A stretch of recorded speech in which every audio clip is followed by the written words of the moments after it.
Hello, ladies and gentlemen, and welcome back to the demo to Gamestonk Simulator. So, last time we were here, we kind of maybe failed. Things might have gone kind of sideways for us.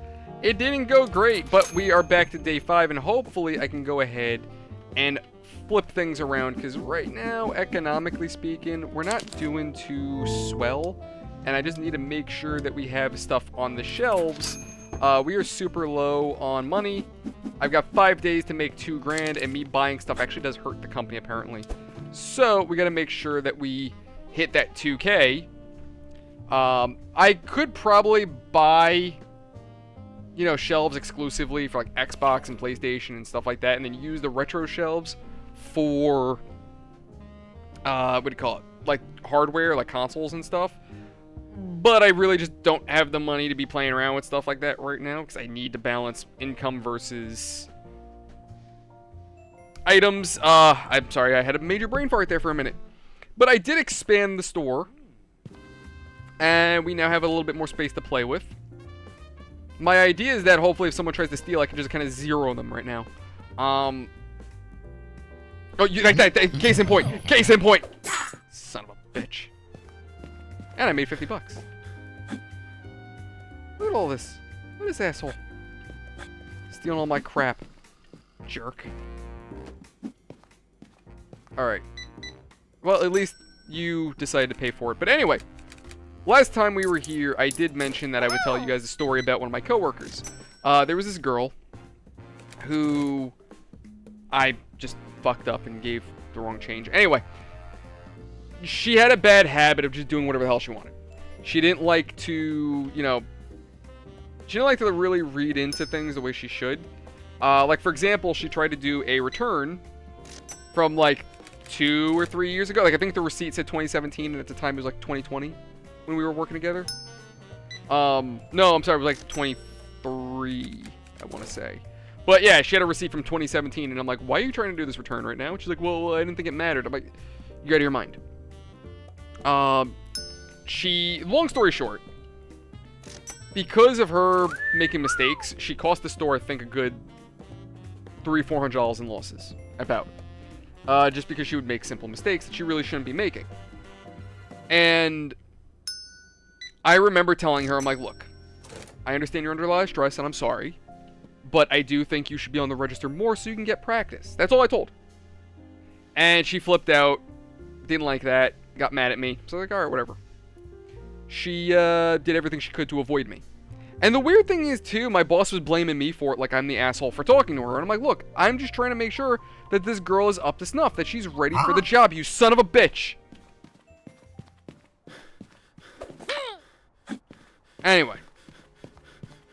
So, I just wanted to make sure that she was ready to do the job as effective. You know what I mean? Like, so, I did everything I could to try to teach this girl the right way. She didn't want to listen. Alright, whatever. Eventually, I quit the job. And said enough is enough. I come back to go pick something up, and the store leader, he's laughing at me. I'm like, what's up? He goes, bro, remember that girl? The one that we always had trouble with? The one that, Oh. I'm like, yeah? I fired her. I'm like, what happened? Apparently, a guy came in, asked her to test a PS5 game for her. For him, whatever. And that's not something we do. If you go to GameStop and you ask them to test the game for you, they're probably not going to do it, nor are they supposed to test the game for you. So if you come in and say, hey, can you try this game for me, make sure it works, we're probably going to tell you no. Because for us to do that, that would require us to go to the back room, take a console from the back, and then hook it up for you. That's exactly what she did. She went to the back room, took a PS5 out that was used, hooked it up. Customer came in, and, she hooked it up, she tested it, and then forgot that it was on the counter. Guy came in, noticed that the system was sitting there, she walked over, the guy walked over, unhooked it, walked right out with it. Brand new well, not brand new, used, but guy got himself a 5-finger discount on the PS5. My store leader goes to the back room, realizes that there's an empty PS5 box, not sure what's up with it, checks the cameras, sees all this goes on, calls her to the back room and says, you're fired. I am totally in agreement with him. I mean, granted, that could have been prevented. That totally could have been prevented. All she needed was practice and training, and she did not get that because my store leader... The thing with my store leader was he was very much whatever corporate wanted is what he wanted. And what corporate wanted was that anybody who's a rookie like her didn't want them behind the register. What corporate wanted was the rookies to be greeters, essentially. Oh, hey, you know, welcome to GameStop. Can I finger your butthole for you a little bit? You know what I mean? That's stupid shit. The way I was trained was the rookies stay on the register. The shift leaders keep an eye on them to train them. And the assistant store leader keeps an eye on the shift leaders to make sure that they're managing appropriately. Bleh. That's the way I was trained. My store leader disagreed with me. So we did things his way. I tried to do things my way to, under his nose. Didn't work. He got mad. Things didn't work out. And now we have theft. There you go. You fucking bitch. Oh. Speaking of theft. Anyway. So, yeah, I mean, that was basically me as a manager at GameStop. I mean, you know what it is? I've learned from first-hand experience, if you're going to be a boss, you need either your higher-ups or those below you to work with you. You need them to agree with you, otherwise it's just going to fall apart. And it did. Our team fell apart because my store leader didn't want to work with me, for lack of a better word. That's really what it came down to. I don't want to be the guy that's like, oh, look at me, I'm all Mr. High and Mighty and I know what I'm talking about. Yes. Like, I don't want to be that guy. But I don't need to be that guy because my store leader and this girl proved it. I don't need to act like Mr. I don't need to act like King Tut. You know what I mean? She proved it to me. So, yeah, I mean, that's basically GameStop in a nutshell. I mean, I did have some weird, goofy moments with customers. Like, I remember there was this one kid who, he finally got his hands on a copy of Five Nights at Freddy's Security Breach. But, like, this kid was so excited for this game. I kid you not, he Lion King'd that shit. He, his mom paid for it. She hands him the game, and with both hands, holds the game up to the light, and literally just, shit you not, said something to the effect of, like, now it's my time! And I'm like, bro, you literally just Lion King'd that shit, okay? me and his mom just both looked at him and just started laughing, because we're like, alright, whatever.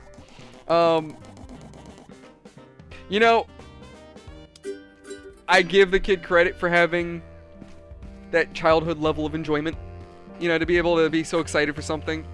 Wait till he hits my age, when he's got to go ahead and work. When he's got to pay taxes. With the tax man. Yeah, that childhood happiness disappears real quick. But, anyway. Yeah, that's basically my time in the gaming industry. I went from being a salesman to content creator. I mean, granted, though, I did jump around.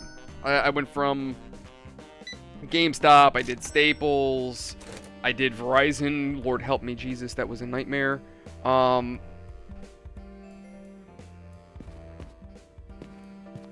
Yeah, honestly, like I told you guys last video, I told you how to get into GameStop. Personally, in my opinion, don't go into retail, don't go into sales, especially if the job offers commission. Don't do it. Don't do it. Don't do commission.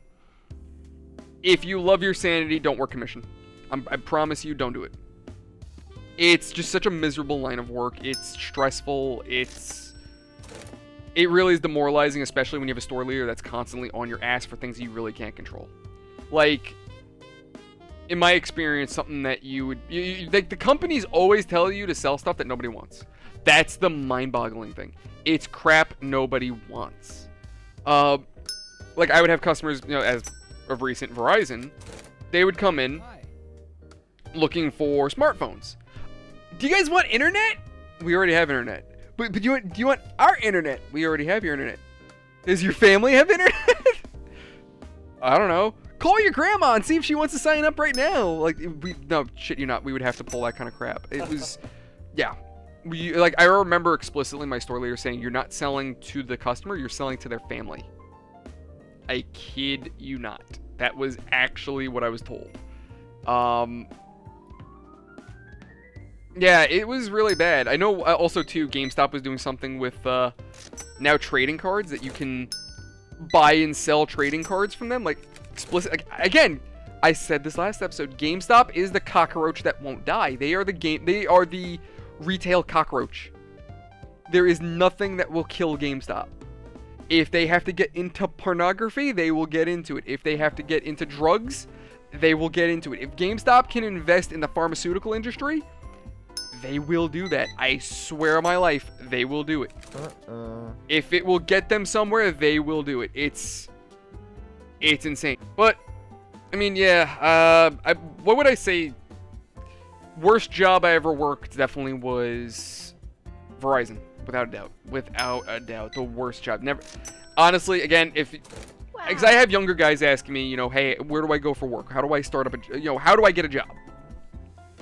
And first thing I would tell you to do is, if you can, make up a resume. Get a resume put together. I promise you, even if you have no experience on that resume, employers appreciate that because it comes off as like, it looks like you're trying. You know what I mean? I would definitely, like, even when I was trying to hire people, if you came up to me with a meh resume, like, it didn't have anything on it, the fact that you're coming up to me with a resume and you're also trying to dress professionally, that speaks volumes to me.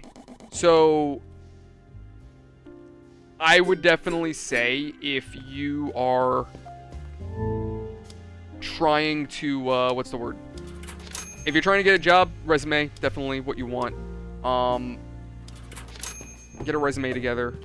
That's the first thing. But then other two, like, experience does make a difference. What do we got? Reroll tickets, $500. Nah. I don't know if this is helping me or not. Oh yeah, I could hire people. I forgot about that. When I have more money. When I have more money. I don't know why I'm like low on stars. But anyway. But I would definitely say, if you're gonna work a job, if you need cash, just work a simple job. Work in a pet store, work at McDonald's. I mean, oh yeah, granted, like, listen, here's the thing. I've learned.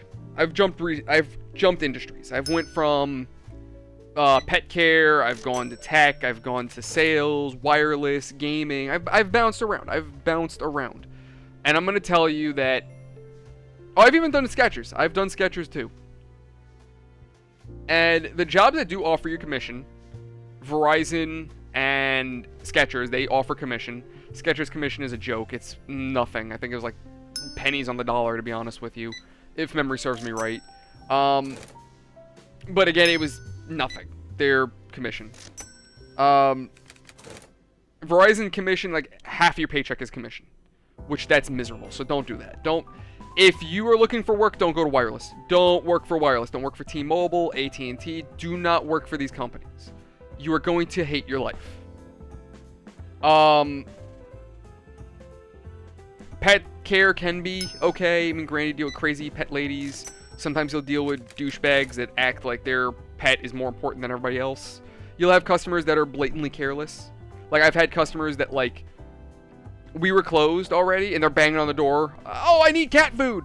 Why didn't you come an hour ago? Well, but I need it. Like, okay, well, we're closed, so go home. And then they make it out like them not having food for their animal is your fault. Yeah, so that happens. So stupid stuff like that. I mean, I remember a lady, she came in, and her son was a little terror. A little monster. And this kid you not, walked up to the bucket that we had our fish nets in, like a sanitizing bucket. Basically, it was like a chemical that was meant to sanitize the fish nets. And this kid took the net, kid you not, walked up to my coworker and just whacked him in the face. Rather than apologizing to the employee, to my coworker, the mom just picked up her kid and got the hell out of there. And I remember we used to give her the lady this nickname, No Nose, because her nose was like pressed so far up. She basically looked like Voldemort. She always had a bird with her. She always had her little demon child. I remember, again, the kid was just a little devil. But again, she pretended like nothing happened. She acted entitled. She was a shitty person. But again, working retail, you're gonna deal with that. I've never worked in fast food, but I would definitely tell you maybe fast food would be a better industry to work in, because I don't think they necessarily have the same kind of sales metrics that like Verizon or GameStop would have, so it's probably not as stressful. But your stress is probably going to be dealing with shitheads. Like, for lack of a better word, you're probably going to be putting up with that. I wouldn't doubt that in even the slightest. I believe that's probably something you're going to be putting up with. Yeah, just honestly, if you can, avoid working retail. In my opinion, where should you work? Get certifications. Honestly, I would say that'd be your best course of action. Just get some kind of certification. If you want, get a certification, be an EMT. Get an HVAC license. Maybe underwater welding. It's dangerous, don't get me wrong. That shit is dangerous, but it's definitely a lot more fulfilling and profitable. Like, I'm not really going to talk about... Oh, yeah, you know why not? Verizon, so the job I'm working now, I'm making just about as much as I would with Verizon, but the difference is that half of my paycheck was commission, whereas the other half is hourly. I am making my total paycheck now with my job. So I'm not making more money, but I have far less stress. On top of that, there's a lot more leniency with hours. I can, you know, if it's snowing out, I can call up my boss and be like, look, I'm sorry I'm not coming into the office today because of the snow, but I can continue working from home.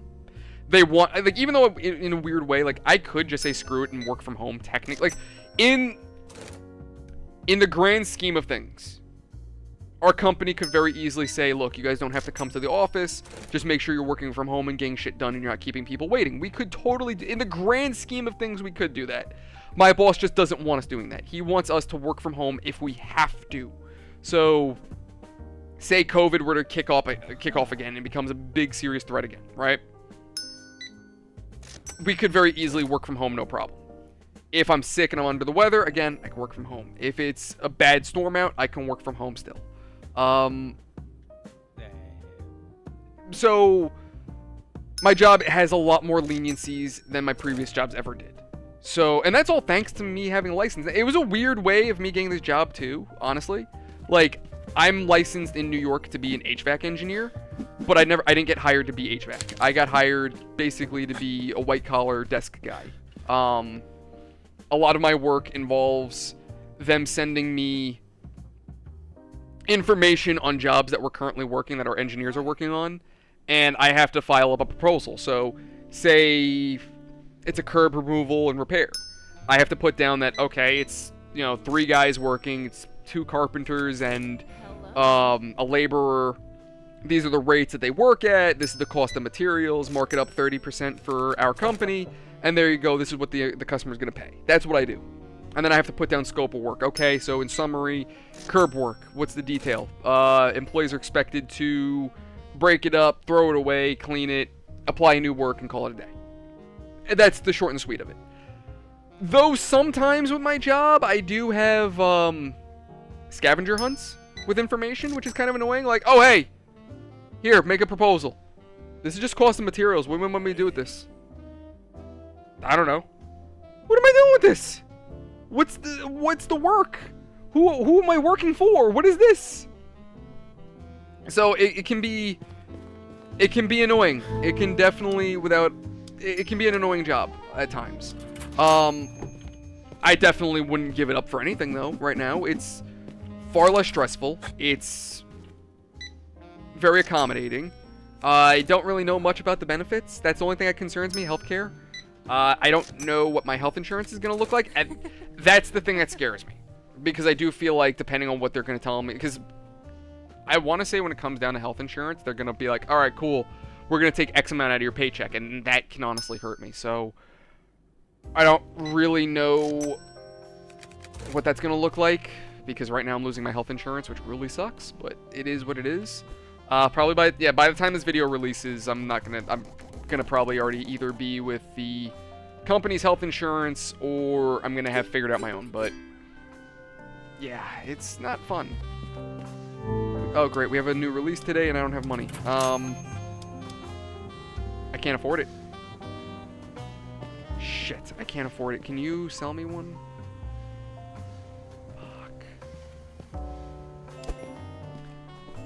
yeah, today's a big release, and these people are gonna be looking for the console that I can't afford. Damn it. Yeah, this is gonna hurt us. Because people are gonna come in looking for it, and they're not gonna want to buy. Oh, they're not gonna want to buy nothing. Granted, I also don't have the shelf space either, so yeah, he wanted the That's a missed sale. If we can clear out some shelf space, that would be awesome, and then I can buy the console. But I need I think like $250. Let me see. You son of a bitch! I was like, why is that guy moving strange? Bastard! Look at how much he was ready to steal from me. Well, he cleared shelf space for me.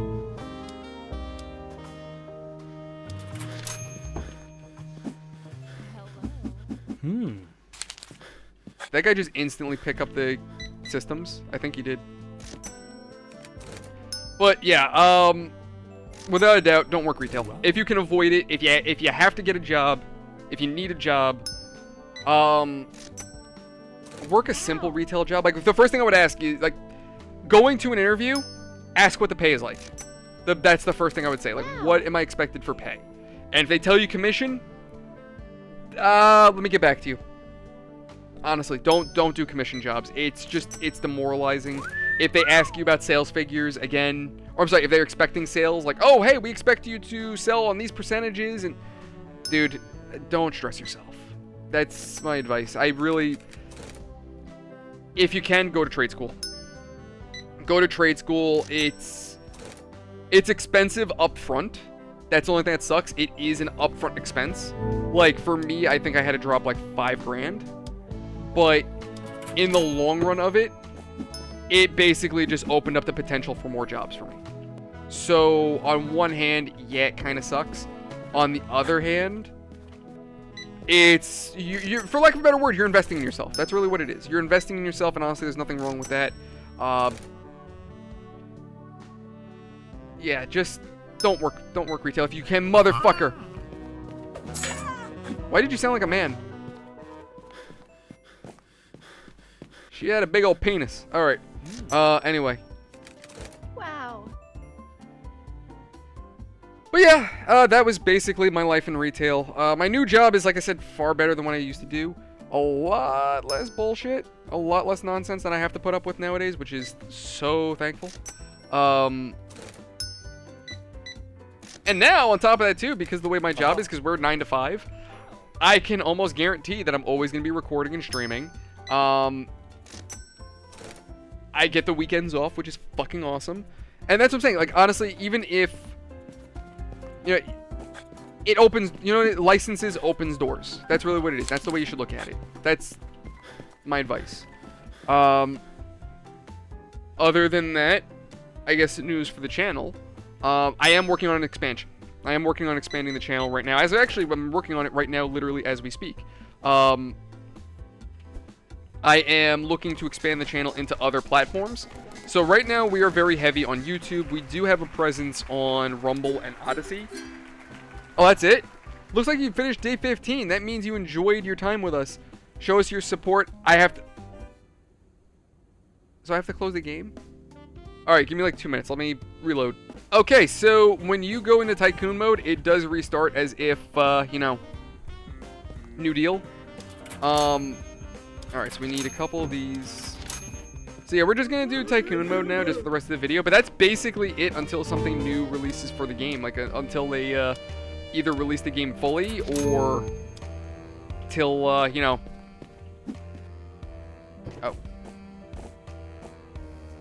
Oh, that wasn't the plan, but okay. Anyway.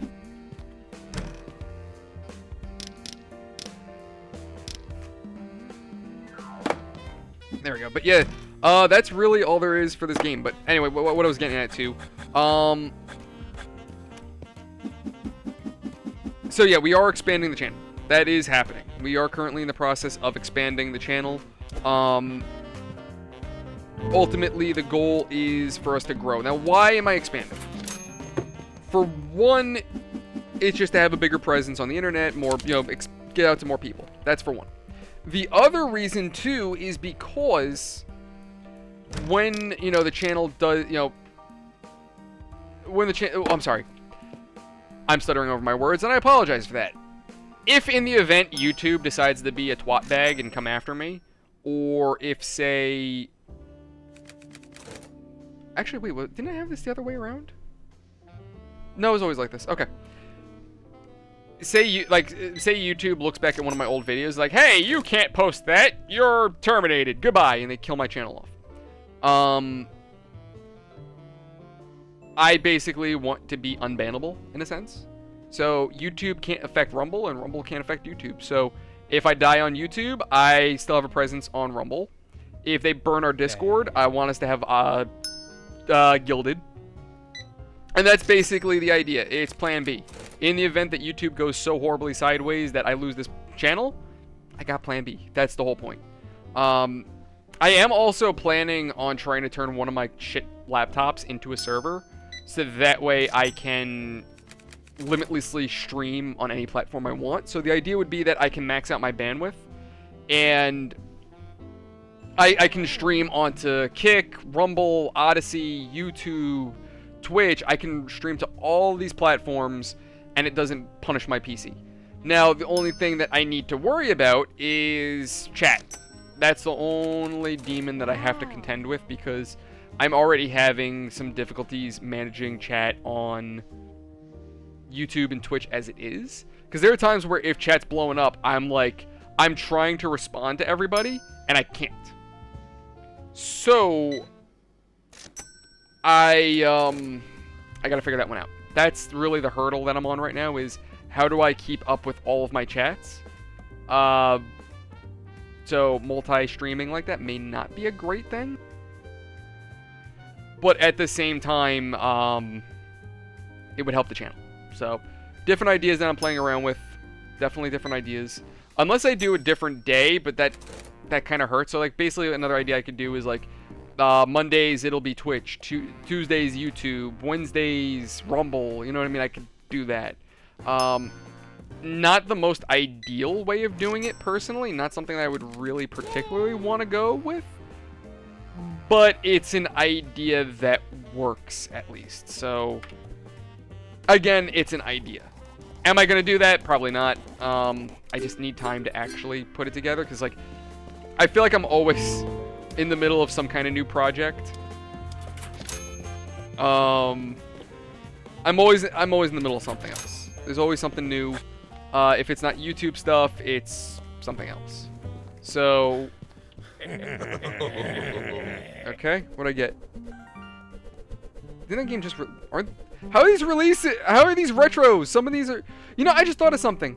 You charged me $100. This is 30, 40, 50, 60. I'm losing money on these. I think I was struggling because of you guys. Because if I wasn't buying retros, I wouldn't be losing money.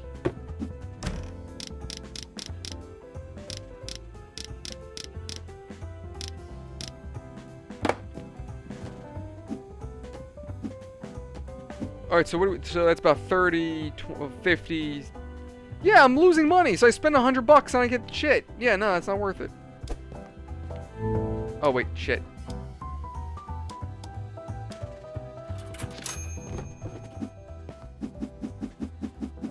There we go. Okay. But anyway, yeah, so that's where my thought process is right now. It's a matter of just, like, kind of figuring out, like, okay, what's gonna help the channel to grow. As of late, if you guys have noticed, YouTube has grown for us as of recent. Like, we have rapidly expanded. I think in a matter of a month, we went from having 2,000 subs to 12,000. Which is mind-boggling, but I'll admit the reason for that is not because the channel popped off. Not because of that at all. Admittedly. I'm sorry to admit that, but it's the truth. YouTube allows for you to pay for advertising, and YouTube will sponsor your videos and send you around the platform. So, there's two options. You can either pay for views specifically, and you'll get, like, everybody and their mother watching your videos, or you can pay for subscribers. And it is genuinely YouTube AdSense that's doing this. It's not some it's not some asshole who is saying like, oh, hey, pay for me and I'll help you. Like, no, it's not that. It's genuinely YouTube doing this because I pay directly through YouTube. So that's the only reason why I do it, is because I know it's actually YouTube doing it. I don't know if it hurts the algorithm. I don't know. I'm not sure. I hope not.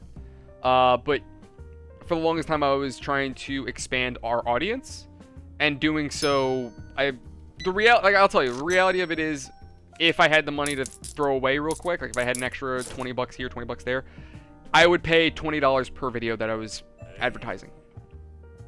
So yeah, it was basically like 20 bucks a video, and that ultimately got me 12,000 people. Ultimately, every video, to give you an idea, I would pay, like I said, 20 bucks. Subscribers, I'd get anywhere from 2 to 500, in that ballpark.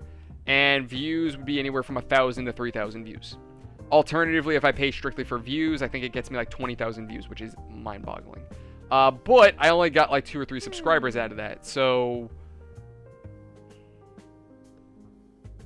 I don't know. Well, I mean, granted, too, the other problem is I think you are getting views and subscribers, but you're not getting the engagements that you want, like likes and dislikes, and that's really what helps the algorithm. So, is it worth paying for ads, you son of a bitch? You know, hey, devs, if you could, give me a gun. Look, it doesn't have to be a real gun. It can be like a stun gun or a paintball gun. I just want to bean these bastards. But anyway, yeah, so that's why the channel has just rapidly grown all of a sudden. Yeah, it took me 5 years to earn 2,000 people, and it took me like 2 months to earn 10,000. It's insane. But yeah, that's YouTube in a nutshell. We're on 5 stars. We're looking good. I don't know if this is going to end on day 15 or not. I have no idea, personally. But we're just going to continue on. But anyway, lads, I think that's really where we're just going to leave this one for today. So thank you everyone so much for watching. I hope you all enjoyed it. Likes and dislikes will help us to get to new people if you enjoy my content, my doofy shit. Bell icon and comments will also keep you up to date. So if you want to keep up anytime I release something new, bell icon and comments will alert you, so that way you know when something's new going on. If you haven't done so already, feel free to join our Discord. Link in the description is below. We're all nerds, so if you have questions about gaming, emulation, new releases, or if you just want to chat, we're nerds. Pop in, say hey. Other than that, though, I really do appreciate you guys. Because of you, our channel and our community continues to grow. We exist because of you, so thank you guys so much. With that said, thank you. Have a fantastic night, and I will see you all on the next one. Later, people.